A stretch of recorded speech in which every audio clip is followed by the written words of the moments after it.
Değerli izləyicilər, videonu bəyənib kanala abunə olun ki, hər kəs son xəbərlərdən anında məlumatlansın.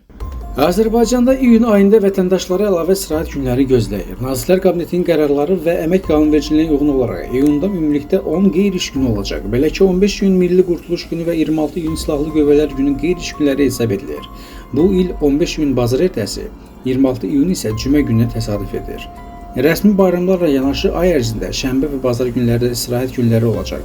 Beləliklə, iyunun 6-sı, 7-si, 13-ü, 14-ü, 20-si, 21-i, 27-si və 28-i qeyri-iş günləri kimi qeyd ediləcək.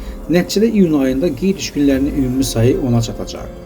Bundan əlavə, bayram günlərinin həftə sonu ilə ard-arda düşməsi səbəbindən vətəndaşlar üçün 2 dəfə ardıcıl 3 günlük istirahət imkanı yaranacaq. Belə ki, 13, 14 və 15 iyun tarixləri, eləcə də 26, 27 və 28 iyun tarixləri ardıcıl qeyri-iş günləri olacaq. Beləliklə, iyun ayında həm dövlət bayramları, həm də həftə sonları nəzərə alınmaqla vətəndaşlar ümumilikdə 10 gün istirahət edəcəklər. Xeyirli olsun.